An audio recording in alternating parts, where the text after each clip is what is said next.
Hi, I'm Frankie. And I'm Sandy. And this is Conbini Cult. Ready? Oh, you like do core? Woo! Welcome back to another episode. Today I am here with my friend Sandy.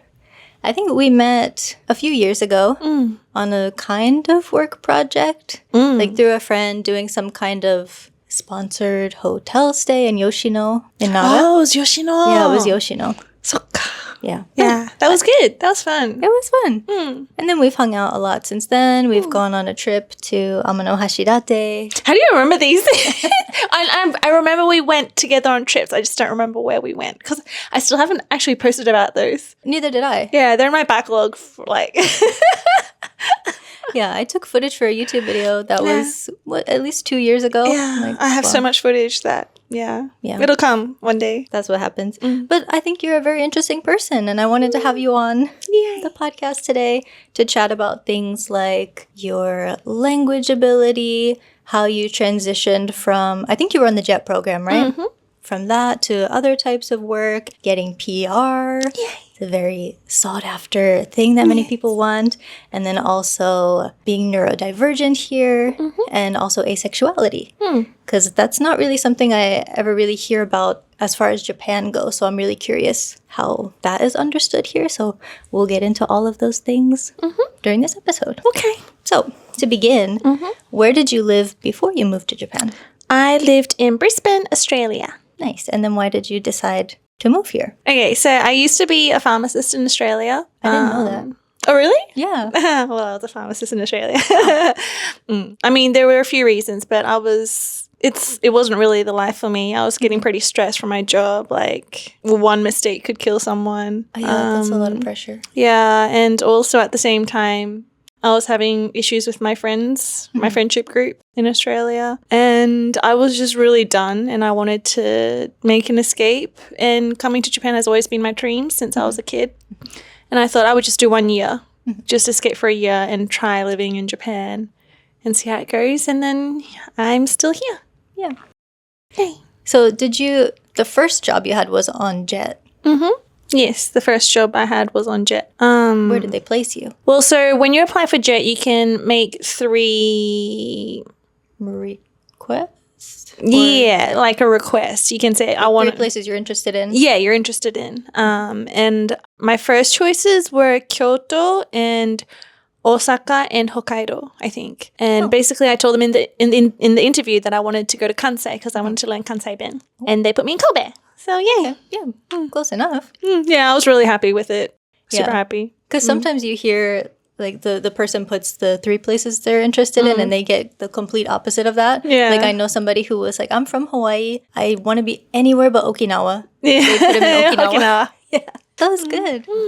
Did you stay, because the limit is like 5 years, right? Did you stay for the full 5 years? No, I did 4 years. Yeah. So in my 4th year, I was like, what am I going to do with the rest of my life? And I decided I wanted to get into voice acting. So I'm very, what's the word? Spontaneous sometimes. And so I immediately Googled voice acting schools in Kansai. And I called them. And then, well, one thing led to another. And I ended up going to voice acting school in Osaka for 2 years. Yeah. Okay. So I made, like, before this episode, I made a bunch of questions. And I thought I knew so many things about you, but I missed the voice acting thing. Oh, really? Yeah. That's really interesting, too. Are you still doing that? So I'm registered with, like, some foreign agencies here. And I do, like, some odd jobs here and there. But, yeah, that's it. Is it for, like, train or bus announcements, video games? What is it for? I have done games before. Most of the stuff I've done is with NHK for their, like, radio programs for, like, students and stuff. Yeah. Very interesting. And that's in English? In English, yeah. I feel like you could do it in Japanese, too. I wish. Nah, there's too much competition. They have, like, overflowing competition of actual native Japanese speakers. They don't need a dodgy Japanese speaker for their stuff. Well, your Japanese is very good to me. Arigato. Ureshi. Yeah. So speaking of, how did you start studying? Was it before you moved to Japan? Did you study in, like, high school or something? So I studied in high school for 5 years, but it's, like, high school level. So, like, nothing deep or special. And then I came to Japan and it was just being here, immersion. But like when I came, I was like, I might as well like learn as much Japanese as possible. So I basically spent all my time not actively studying a textbook, but like more like just kind of like after work, I would go to the supermarket, I'd read labels for fun and just try and figure out what was on the labels. I would watch TV, watch the news every day when I got home from work, even though I had no idea what they were saying. But yeah, just stuff like that. Did you learn the Kansai Ben that you were hoping to? I did. My kids, like obviously everyone at school, all the kids, all the teachers spoke Kansai Ben. And Kobe is a bit different to Osaka Ben. So for example, Osaka would be like, "Nani shiten no?" But Kobe would be like, "Nani shitonnen?" Like, yeah. So there'd be like a few subtle differences, but on the whole, yeah, it was still Kansai Ben. Okay, I didn't know that was like Kobe specific. Nani mitonnen? そう可愛いんだよね。 Yeah, I like it. I like Kansai Ben. I love Kansai Ben. I mean, I've been in Kansai for the majority of the time that I've been in Japan, so yeah, I haven't like actively studied it, but you pick it up just from listening to people. Yeah, for sure. It's fun, I think, compared to standard Japanese. Yeah, it is a lot of fun. But I've been in Tokyo for like how long now? I don't know, 8 years or so now, I think. So longer than I've been in Kansai, than I was in Kansai. Yeah. Yeah, I kind of miss it some ways. Yeah. What is the total amount of time you've been in Japan? 15? I came in 2011. I've lost track, honestly. Oh, wow. So I'm in my 15th or 16th year, something like that. Yeah. Was that before or after the disaster? It was right after. So the disaster was in March of 2011 and I arrived in July of 2011. So yeah, when everything was happening in March, all my friends and family back home were like, you should not go. Yeah, they were like, you should think about it. And I was like, I thought about it. I did think about it. And then I was like, I'm going. Yeah, no regrets. So while we're still on the topic of studying Japanese, how do you feel about the JLPT? Have you taken it before? Yeah, I've got the JLPT 1 N1. Wow, that's amazing. I honestly don't have any strong thoughts about it. I've never really thought about it. For me, it's always just been a tool for my resume, basically. Yeah. Yeah, it's never been more than that. It's never been a measure of my actual ability or anything really. It's just always been a tool for me. Yeah, that's my beef with it because it doesn't really measure how you can have a conversation or anything and like practical skills. Yeah. It's just a multiple choice Yeah. test. I mean, I remember when I went for the N1, there were actually a lot of people who didn't speak Japanese there because they could read the kanji. They could read the kanji, so they were basically there to wing it. And so when we walked out of the exam, because I can also understand Mandarin Chinese, so I could hear them all be like, "Oh, that was so difficult. I didn't understand anything." I was like, "What did you expect?" But yeah. Yeah, that doesn't help for the listening though. Yeah, exactly. Yeah. So then why did you decide to move from Kobe to Tokyo? So it was actually for the voice acting. Okay. So the voice acting system in Japan is basically so I went to Senmon Gakko in Osaka, which is like what do you call it? Trade school? Yeah, Specialized school? yeah, specialized school for 2 years. And then usually what happens after that is you go into youseijo, which is like the schooling system under the actual agencies. And the agency that I wanted to go to, that I got into, was in Tokyo. So I moved to Tokyo for that reason. I actually didn't want to come. I loved Kansai so much. Yeah. I mean, it's like Kansai people are like, Tokyo, nah. Yeah. And Tokyo people are like, Kansai, nah. But yeah. Yeah. So before this episode comes out, there's going to be an episode that I did with one of my friends who lives in Osaka when we're talking about why we never want to move to Tokyo. I never want to go back. Yeah. Or why we prefer Kansai. So I'm always interested, especially in your case, because you started in Kansai. Like, why did you leave? So, but you're still in Tokyo, so you must like it. I mean, at first I really didn't want to move because all my friends, I had so many friends in Osaka and Kobe. I didn't know anyone in Tokyo, and everyone in Kansai would tell me Tokyo people are so cold, they're so busy, like it's going to be so hard to make friends. But when you move to Tokyo, you realize like that's not necessarily the case. It is to some extent, like people are very busy, but it's not that Tokyo people are cold because people in Tokyo come from all parts of Japan. Like, that's true, yeah. I mean, there's a percentage that were obviously born and raised in Tokyo, but majority of people are actually from all over Japan. So you've got all sorts of personalities, all sorts of people here. And yeah, so it's not that Tokyo people are cold. It's just the vibes are a bit different though. That's still true. Yeah. Yeah. I think we probably did say that in that episode because it's just like the feeling that you get. Like it's a lot more laid back overall in Kansai. Yeah, I do miss that. Like the work culture, especially in Tokyo, is really even more intense than anywhere else. And rush hour is not fun. Yeah, just I made a post last night about rush hour. But oh yeah, the children on the train in rush.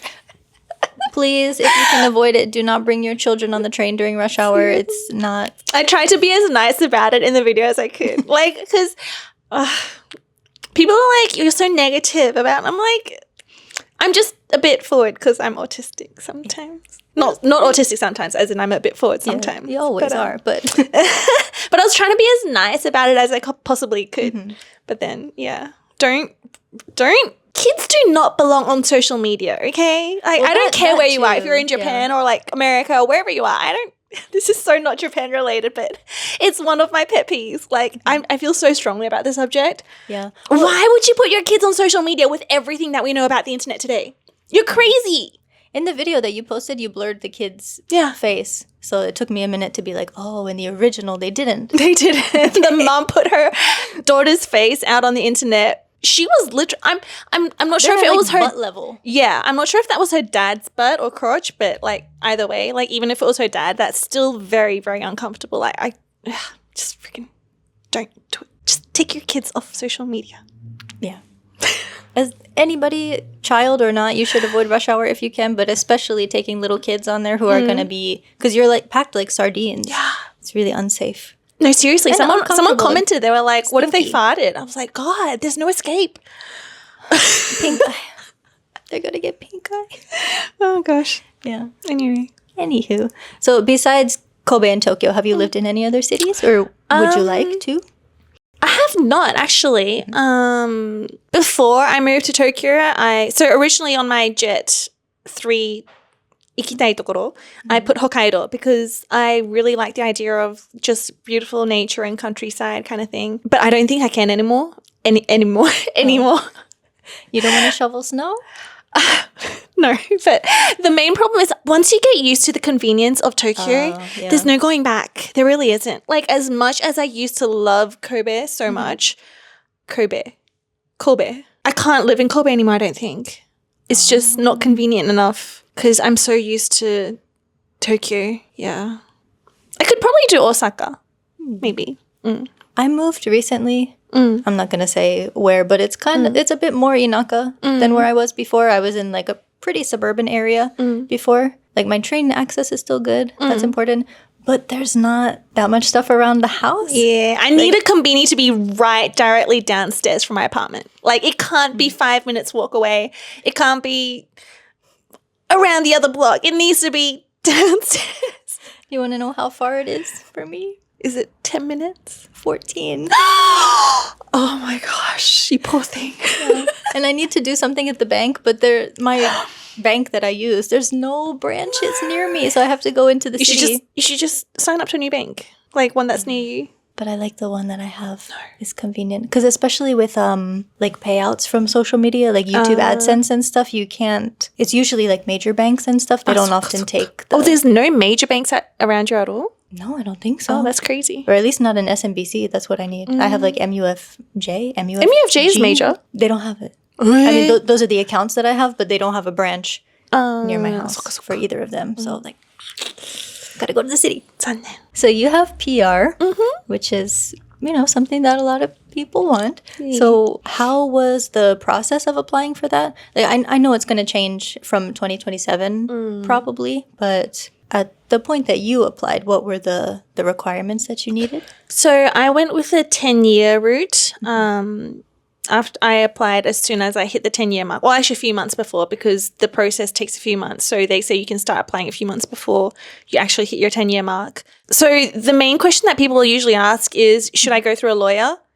And yeah, I was going to ask. Yeah, everyone says yes because it's so difficult. I say no. It's such a waste of money. because I did the process myself. I did not use a lawyer.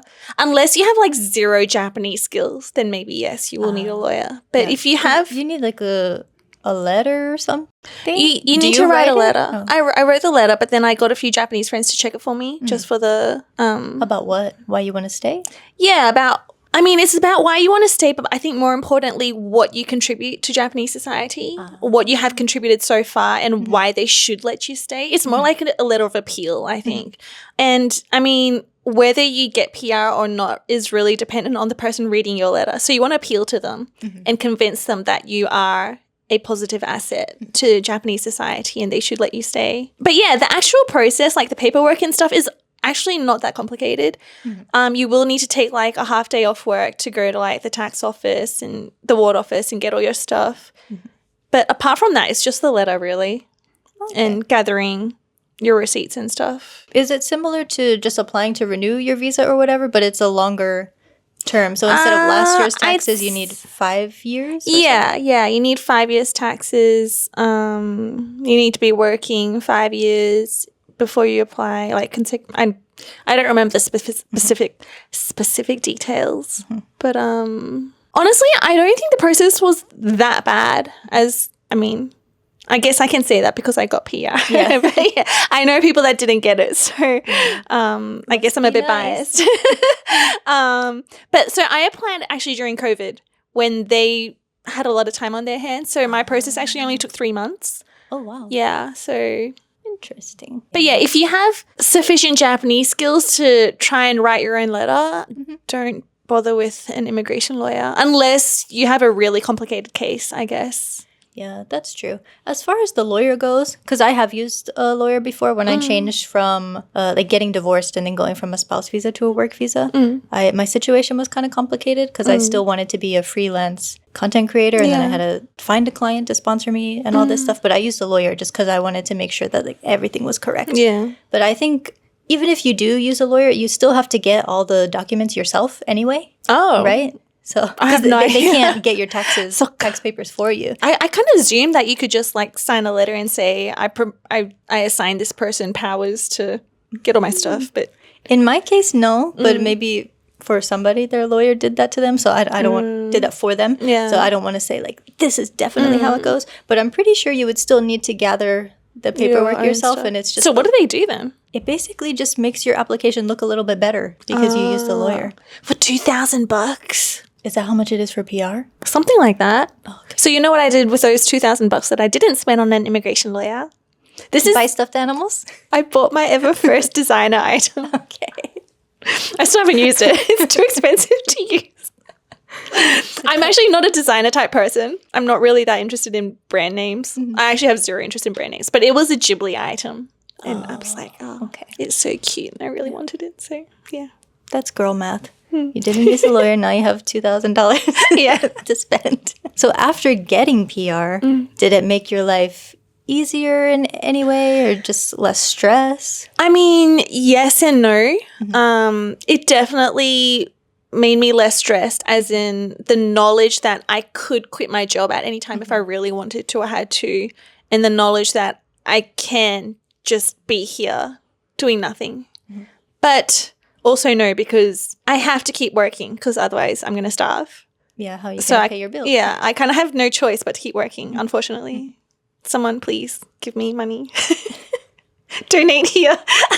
So yes and no. Like yes, as in the mental stress load is off, but also no, because my situation is still the same. I'm still very poor. Oh. Somebody helps me.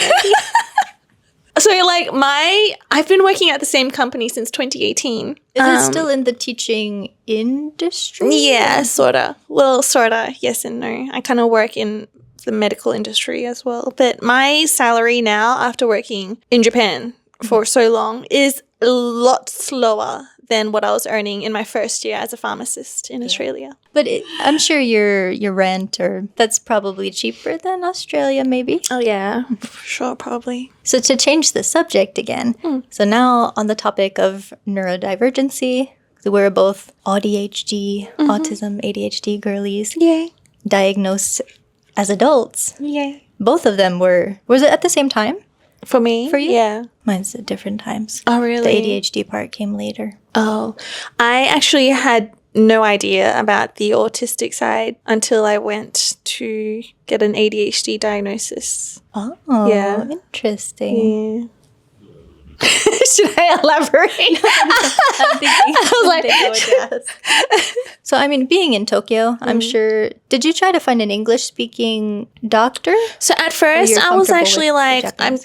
At first, I was like, I'd be fine with a Japanese-speaking doctor. But after a lot of research, I don't really think mental health is existent in Japan. I mean, it's not non-existent, 100%. That's an exaggeration, but it's comparatively non-existent. So I ended up searching for English-speaking doctors. Yeah, in Osaka, there are not that many, so I felt like I was kind of going in circles Yeah. for a bit, and then a friend finally recommended a place. This friend, for some reason, she knows like any kind of doctor you would ever need, so I don't know, but I messaged her and I was like, I'm having so much trouble, and she was like, no, go to this place. They diagnosed me with whatever, and like that's where I get my medication. So then I went. I mean, it's the same situation in Tokyo. If you do some research, basically it's the same few places that everyone recommends. First, I was only looking for counseling because I was just going through a rough time and I wanted to sort that out. How was counseling for you? I couldn't really find anything good. Like, first, I went to a Japanese place and they were immediately like, you're not going to find English counseling here. I know it exists somewhere. And then I found an American doctor in Kyoto, but it's very expensive. It was like 10,000 yen per session, which, I mean, my salary at the time did not allow for that. And then eventually I found somebody who, like a friend of a friend who had just become a certified counselor, and he was doing online counseling sessions. Are they based in Japan or? He was. Okay. So he was living in Shiga, but I think he's in Australia now. Okay. Are they good? Yeah. I would have to double check if he's still practicing. Oh, okay. Wait, didn't I send him to you before? Oh, did you? I don't remember. ADHD brain. In your experience, in your opinion, what are some ways you think that maybe being neurodivergent in Japan could be more challenging, or some ways that it's actually quite nice? I mean, I have some examples if you can't think of. I mean, for me, step number one, getting diagnosed was my first challenge. Yeah. As I said, like I gave up quite fast on the Japanese side, and I started researching the English-speaking doctors. So my first doctor that I tried, the first English-speaking doctor that I tried was the place that every English speaker in Tokyo seems to recommend. Everyone recommends them all the time. So I went in for my first session with her. I ended up leaving crying.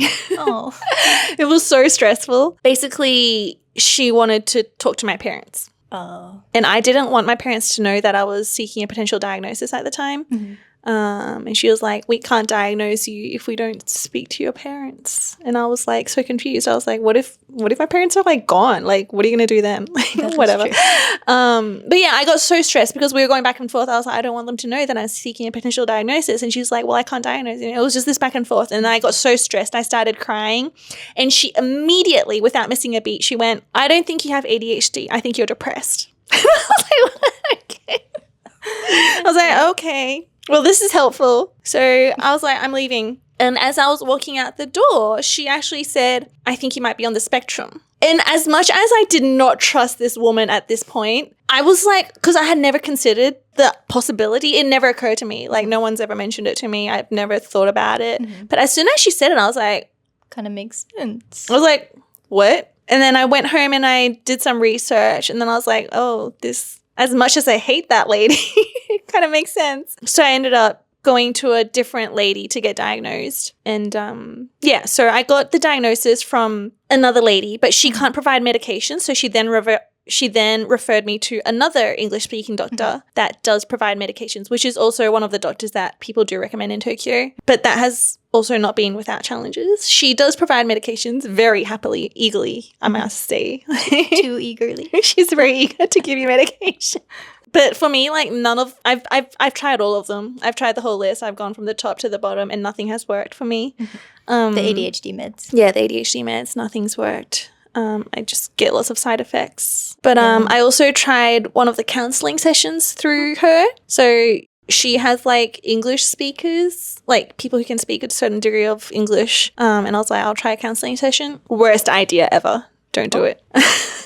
first session, I can't actually remember the specific question she said, but it was something along the lines of, so what makes you think you have ADHD? So what makes you think you're autistic? Was like the first question she said to me. And at this point, I was like already diagnosed. Like I was confirmed AuDHD. And so for me, I can't remember if that was this specific wording or like the actual question she asked, but it was something along those lines. But for me, it was very, it was like, why do you think? Yeah, it was condescending. It was like kind of not rejecting. What's the word? Like questioning? Yeah, it was questioning. It was questioning because I'm very high masking. People usually can't tell that I'm autistic unless they're also on the spectrum, and then they're like, oh, you're obviously on the spectrum. Yeah. But that kind of question is weird because when you're put on the spot like that, how can you think of like, this is why? I was like, why are we even at this stage of why I think I might be autistic? Like, I'm already diagnosed. Like, aren't we? Yeah. Anyway, I shut down immediately. I was just like, I'm not doing this. Yeah, I do not like the doctors here. It can be tough. So yeah, I'm now on no medications, no counseling, no nothing. I am just surviving.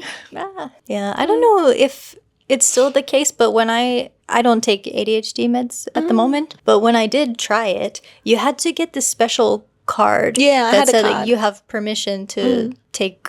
At the time, they only had Concerta, but there are more options now. Oh, really? But I don't know if you need that same kind of like ID card for any of them. I had the card for Concerta, Which is interesting because a lot of people with ADHD are forgetful and lose things easily. So like you have this really important card that you need to get the medicine. I actually did forget once. And they were like, we can't give you your medicines. I was like, oh, well, okay. Guess I'll just go home. I also think the opposite of challenging, like some things that are pretty nice. If you're neurodivergent, I personally enjoy the lack of physical contact here. I actually really like hugs. Oh. So I'm a bit hug-starved. I actually got a weighted blanket recently. Oh. It's been great. Did you get a cover for it? I did. Okay. They sent me 3 for free. I ordered one, so Frankie obviously saw my post, but I was complaining that because I had to order these from America because weighted blankets are not a big thing in Japan. They should be. I think people would enjoy it. I mean, there are actually options in Japan. It's just that after a lot of research that I did, I decided that the brand I wanted was not in Japan. So I wanted this specific one from, I think they're based in America. I mean, it's shipped from America. But yeah, so I bought it from Amazon America and they shipped the blanket without the cover. So yeah, I ranted about it, and then the company sent me 3 covers. So now I have 3 covers. Oh, so many options. Yay! Yeah. But yeah, what was I saying? You're hug starved. Oh yeah. Yeah. So no, I get it. Like I hate humans. I hate crowds. But I do like hugs. That's about it. But yeah, no, I agree that it's good in the way that I can just not talk to people for a long time. Yeah, if you don't want to talk to somebody, there's a lot of places you could go. Like you could go to a restaurant that has a tablet or self-checkout at the like I love eating out alone, actually. I eat out alone all the time. It's great because there's like one-person cubicles or like just loner spots. And it's totally fine. One person karaoke. Oh, yeah. One person everything. You can do everything by yourself, really. Yeah. It's very loner friendly. Yeah, I do really like that. But I think it is also kind of easy to become a bit of a recluse. Like you honestly, if I was not on social media, you guys would never see me again. The only reason I'm talking to people, I guess, is because I do social media. Otherwise, I would just never leave my apartment, never talk to people. I do go to karate every week though, so. I also think one of the challenges is in Japanese culture especially, reading the room is a big thing, which can be hard for neurodivergent people. There's a lot of like unspoken rules and like context that you need. And I guess a lot of it's getting used to it. Yeah, eventually. I mean, I feel like, I don't know, I'm not an expert at reading the room, but I feel like at this point I'm like, okay, the pattern recognition is there. Like in this situation, I should do this. I think so. And I guess I feel like it wasn't as bad as when I first came here, but I've got this fear of like screwing up. I've got this fear of like not so much doing something bad, but I guess it's part of the standing out thing. I don't want to stand out. What was the question again? I've reached that stage.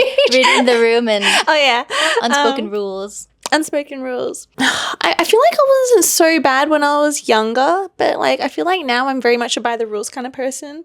And I get stressed out when things are not done the way they're supposed to be done. Yeah. I get very frustrated sometimes when I see people not doing the right thing or breaking the rules. That's the sense of justice. Oh, yeah. Very strong sense of justice. Yeah. Which we will get into later, some of the I rant a lot rants on my that you go TikTok on. and Instagram. My foot's falling asleep. Nah. Yeah. And then I also think it's not that weird here if you don't make eye contact with people. Yeah. Which is comforting. Which is great. Yeah. It depends on my mood. Sometimes I don't want to I look at usually don't look at people's faces. But I try to like, I'll glance at their face and then I'll look away and then I like right now I'm like, where do I look? Do I look at Frankie? Do I look at the camera? At me. Or just look at her hair iron that's sitting over there. If you ever need a coffee, I recommend the Mega at Lawson's because it's mega. That's huge. Yeah, it's the best size coffee ever. I'm back in the same position because even though my foot's falling asleep, it just It's still the feels most best. comfortable position. So you have posted about this on your social media. So I hope it's okay to ask about being ace. Would you like to ask? Well, in Japan, like, do people even know what asexuality is? Like, how is it understood? I actually here? don't know, but I'm gonna assume no because I don't really talk to Japanese people about this. I don't even know how to say it in Japanese. Yeah, me neither, actually. Musei nantoka probably. I don't know. Actually, that's also a difference in terms of like the neurodivergence as well. Like when I speak to English speakers, I don't have any hesitation saying I'm neurodivergent, but it's not something I would say to a Japanese speaker because they'd be like, what's that? It's just, I don't think it's a known thing here. And if you said you were autistic, they would probably be like, what do you mean? Yeah. I feel like that's a bit more known than ADHD. Really? Because there's, at least like working with toddlers and stuff, because there were some kids who were autistic. And that word is jiheisho. Jiheisho. But I think not so much that it's not known, but the fact that I'm so high masking. This is not a Japan specific thing though. It's just a worldwide like the thing. stereotypical image of people what look at me autism like, is. and they're like, "What do you mean?" Like when I first got diagnosed, like people I knew, they were like, "You should get a second opinion." I was like, "I don't need a second. I'm so positive." Like there's no questioning it. But from a neurotypical point of view, they just like you can't because their idea of autism is so ingrained in the Hollywood kind of dysfunctional kind of autism. Some kind of genius or like obsessed with trains or one specific thing, which is part of it, but it is a spectrum for a reason. So Exactly. yeah, but What were you talking about just before that? Oh, ACE. Yes, ACE. What was the question? just so people understand it. Oh, yeah. Yeah, I don't actually know because I don't talk to people about it. But, like, it kind of comes up in roundabout ways because people are like, do you have a boyfriend? And I'll be like, no. They're like, why? I'm like, I'm not interested. It kind of comes about in that kind of way. And they're like, if you've never dated, what do you mean you've never dated? What do you mean you've never had a boyfriend? What do you mean? That kind of thing. And then they'll always ask the, like, questions and then they'll always be really shocked because they're like, what do you mean? So I guess it's not really known because they're always really shocked about what do you mean? Te kanji. When is ACE Awareness Week? October, usually. Okay. I'll be on the lookout for your posts. You always do a photo shoot for that, right? I do. Go check out my photos. I'm very proud of them. Another random thing is I remember you got some kind of LASIK surgery. And I also got ICL, but you did yours in Taiwan. Why was that? Because I think I don't trust anything medical in this country. When I say I don't trust, I mean I've got people. Okay, like people are like, why are you always so negative about Japan? Like I'm speaking from experiences. I'm not trying to be negative. I'm just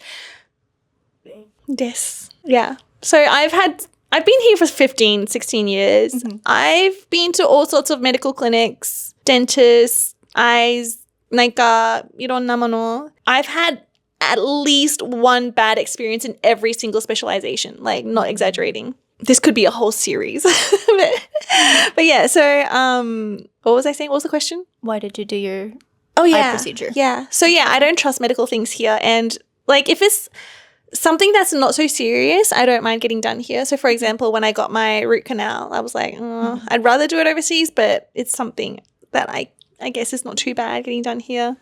But with my eyes, I didn't want to risk anything going wrong. So That's true. I trust Taiwanese doctors in eye stuff because so many people get their eyes done in Taiwan. I don't know why. We just all have very bad eyesight. It must be genetics. But yeah. So I got what's called the smile procedure. And I'm not really sure of the specifics, so I don't want to go into too much detail in case I'm wrong, but it's basically a less invasive procedure compared to LASIK. They cut like a small incision and just pull out whatever layer they pull out. So I think for me, the main difference was after LASIK, you're not supposed to do like really hageshi sports, like it's like karate kind of thing. But with Smile, it's okay because there's no worry of whatever going wrong. So yes, to answer the question, it's because I trusted the Taiwanese doctors more for eye stuff. And plus, I have no support system here. I have family in Taiwan. So yeah, after the procedure, obviously I couldn't see well. And just in case anything did go wrong, I didn't want to be here alone.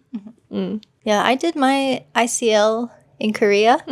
I think it wasn't completely because of the language barrier, but the first clinic that I contacted in Osaka, because if you Google like English-speaking LASIK and ICL in Osaka, that was the first place that came up. So then I sent them an email in Japanese, just in case. And their response was, we don't have translators. So that just really put me off. Yeah. And I think in Korea, don't quote me on this, but I'm pretty sure that all doctors have to speak English. Really? That'd be interesting. That's not the case here. Oh, for sure. But yeah, all doctors have to speak English there. And there was a place that I found that, I don't know, had really good reviews, and it just seemed like a good option. So I went there because you have to be there for at least 8 days because they need to do a follow-up. Yeah. And 6 or 7 days later. And on the first day, it was just kind of an evaluation. And I knew that I wasn't going to be eligible for LASIK. And I kind of wanted ICL anyway because that's, with LASIK, they're shaving down the cornea. And then it like heals itself. And that's what makes you be able to see. But ICL is an implant. It's like like Collamer lens or something like that. And that can be reversed. They can take it out. Yeah. If you have any complications, they can remove it. Oh, wow. So that's why I wanted to do that one. It's more expensive. Yeah. How was the procedure overall? The actual procedure was terrifying. Yeah, you know when people are like, oh, yeah, it's like over so fast. Like I mean, it was, but I was scared. It was the most terrifying thing I have ever experienced in my entire life. Anyone who tells you, oh, it's fine, it's not that big, nah, they're lying to you. They are lying to you. They are lying to you. It's the most... It was worse than roller coasters. I'm terrified of roller coasters. It was so bad. I actually I had a panic attack after. I couldn't breathe out. But yeah, it was terrifying. Well, they propped one of my eyes open, the one that they were working on, and then the other one they said, just keep it open. And I'm like, I want to blink. And then you can't feel pain, but you can feel pressure. Yeah. And, like they're moving stuff around in there, which is really icky. Yeah. And they're splashing, I think, saline solution in your eye the whole time. So you're just like... I couldn't tell. Yeah. Oh my gosh. And it might have been 10 or 15 minutes. And then they'd bring you to this area to relax after with your eyes closed. And my eyes were burning so bad. And I was like, is this my life from now? Yours sounds scarier than mine. Yeah. It got better. I didn't have pain in mine afterwards, actually. It was just the actual procedure, like the whole 30 seconds or so.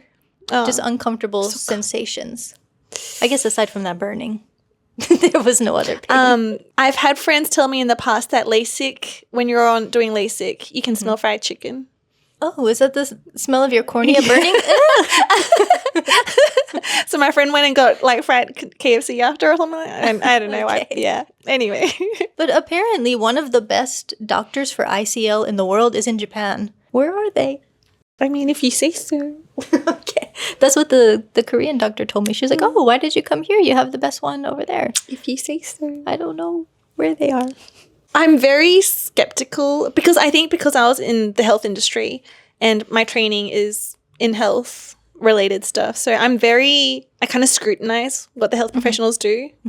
Like, yeah. So that's why I'm so negative. Yeah. It makes sense. Going back to how I said that the doctors in Korea have to speak English, because isn't like almost all medical stuff published in English? Yeah. So if the doctors don't speak English, then it's kind of like, do you really understand what any new discoveries or something? Yeah. So But anyway, to end on a fun note, let's go into some of your rants. You might have Which one?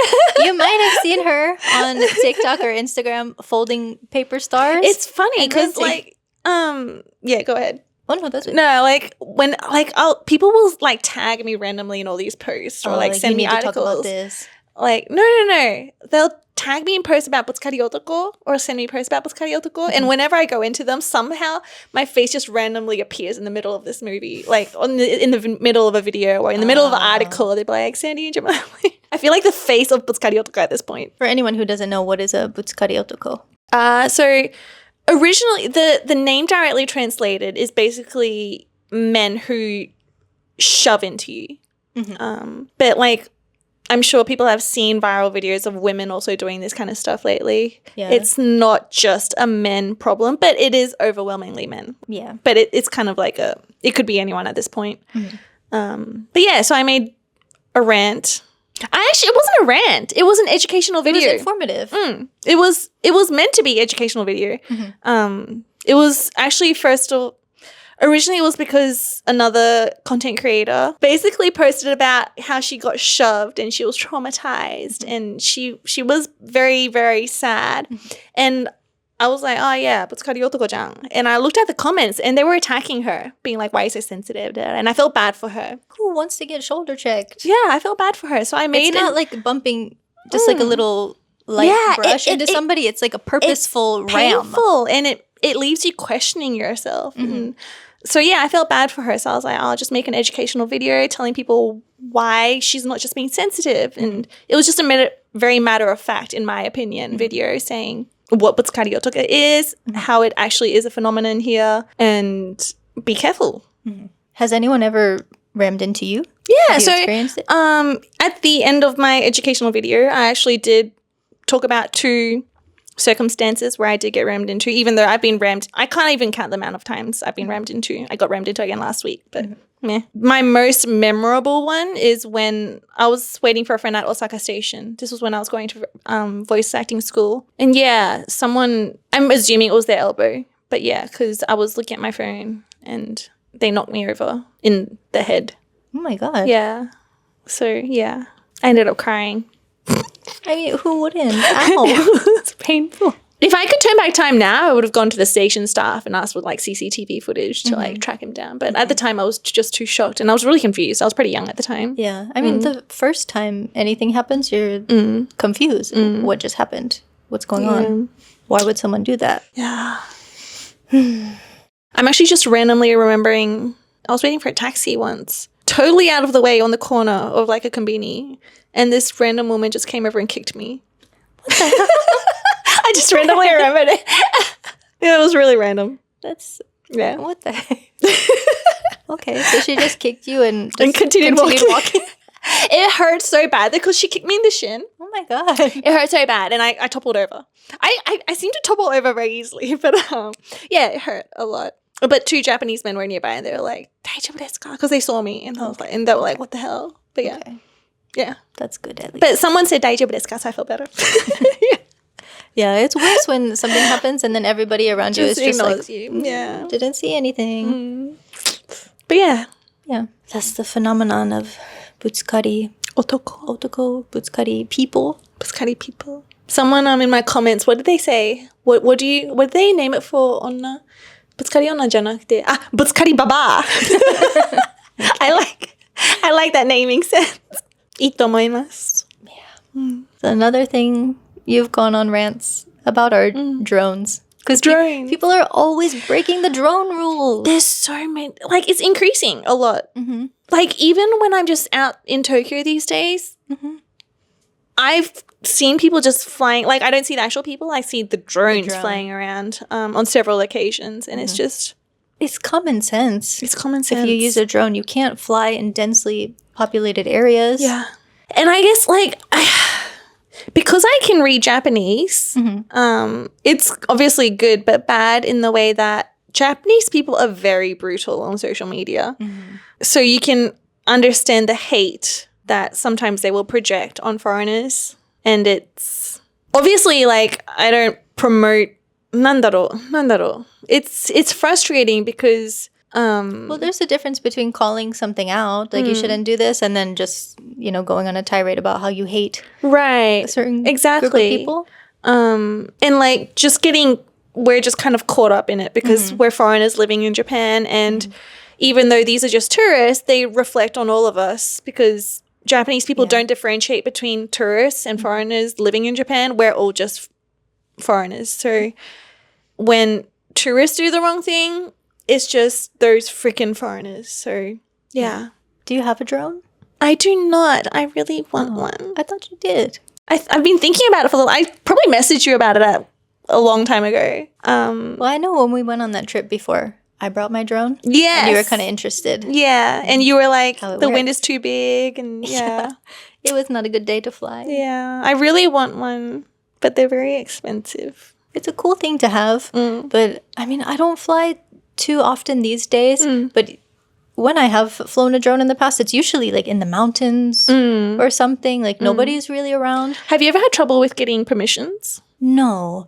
There's some places you would have to apply for permission. So I went to Yakushima, for example, with my husband. And he was flying his drone. And you have to apply for permission for not even the whole island, but each specific area you want to film in with the drone.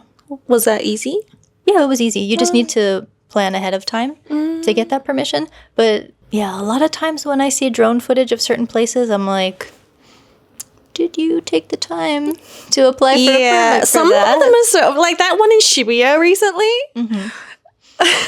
There's no way. The way I commented and saying, like, I was trying to be like nice about it, kind of like not be too accusatory, be like, oh, you obviously didn't get. But I was like, did you get permission? And when he said yes, I was like, well, the rest. way. I was like, there's no way in the world. Like even Japanese like movies can't get permission to shoot at Shibuya Crossing, as in fly a drone over Shibuya Crossing. It's basically impossible. Like you guys just. I have also commented before on something. Somebody was flying in not Tokyo just a Sky drone, Tree. an FPV drone. That was Tokyo Sky Tree. Come on. Tokyo Tower? Tokyo Tower? I think it was Sky Tree. he did Sky Tree too. Yeah. Yeah, I remember that one. But yeah, the chances. Like people are like, oh my God, this footage. Like you think Japan-based content creators don't want to make that kind of footage? Like, yeah. If we could. My husband said the same thing. He's like, oh, I'm kind of jealous. This person's just a tourist and they can just do whatever they want. I would love to film that. Did you see the news about Somali? Oh, he's 6 months? I can't remember the actual, but yeah. I think 6 months in prison. See, Japan needs to take some notes from Korea. Johnny Somali. Yeah.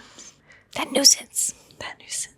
But no, like the Japan government needs to step up in a lot of ways. Like there's so much evidence of stuff and they're always just like, nandaro. I don't understand what they're doing really. It's hard when someone's a tourist. Well, this is not related to drones or social media or anything, but like I know someone who was assaulted in a bar. Like somebody threw a drink at her, the glass too, and the glass cut her face. And then she went to the police and they were like, well, he's probably a tourist, so sorry. If they're still there. Yeah. So what if they're a tourist? I mean, if she Arrest went him. there the same day, he's probably not Still gone there, yet. Yeah.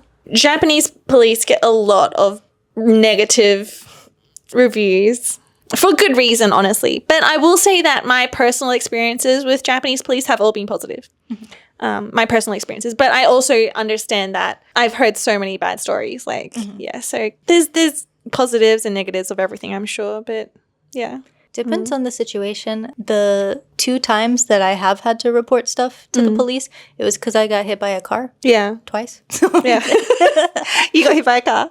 I'm like a magnet. Cars love to hit me. Damn. What happened then? Like, one time I was rear-ended, and then one time I was on a moped. The person was trying to pass me, but they hit me. How did the Japanese police interact with you? Well, for that, it's more like the actual police report. They just come and like assess the situation and take your name and like what exactly happened. And then they also ask you like what kind of consequence you want for the other person. Oh. Yeah. I don't know. What are my options? I don't want them to like, go to jail for a mistake, but ow, I got hit by a car. So I was the one that hit the car. And because so I didn't actually hit another car or anything. I hit a curb. It was Okay, let's just say it was my bad driving, but it wasn't entirely my fault. But Did the curb sue you? But no, so we were out in the inaka, right? Mm-hmm. So it was in Akita, and we had to, if you, even the slightest little mistake, you have to call the police when you're in a rental car. So we called the rental car. No, we called the police. I was with my friend who is American, big, tall. But as soon as the police arrived and they saw us, they were like, "Sumimasen." I was like, "Why? Sumimasen." They were like, and then they were like handing us paperwork, and they're like, "Can you please sign here? Moshiyake arimasen, please sign here." I was like, and they were like, "Oh, I'm sumimasen for taking up your time." I was like, I dragged you guys out from your police station, wherever the hell you are, into this random place in the middle of nowhere, and they were just like repeatedly apologizing to us, probably because of my American friend. Mm-hmm. But it was funny, yeah. But no, they were really, really nice about it. So yeah, I like the Akita police. They're very nice if you ever need them. Depends on the situation you're reporting, I guess. Probably. Yeah. Well, okay. Those are all the questions that I had for you. So is there any advice you would want to give somebody who wants to move here in this day and age? I always recommend people, if you can, do a long short stay, a few months before you try to settle down forever, because most people don't last. It's not the same as holidaying here. I personally love it. Japan is never getting rid of me. I love Japan, despite all my rants, despite all the butsukari otoko. I actually really do love Japan, and I would not live anywhere else. But it's not for everyone. I still have rants about my everyday life, for sure. But you really need to experience living here before you should just drop everything back home. And learn Japanese. I honestly, like, to each their own, but I don't really understand the people who have been here for like 10, 20 years and still don't speak a word of Japanese. It's crazy to me, but to each their own. Well, there are some people who like actively are like, no, I don't need that. Yeah. Like, my wife will do all my paperwork for me. It's fine. It's usually men. I'm sorry. Okay. Any final words before we wrap up? Okay. All right. Well, thank you so much for joining me today. Thank you for having me. And thank you all for listening and watching, and catch you soon with another episode. Yay. Bye. じゃあね。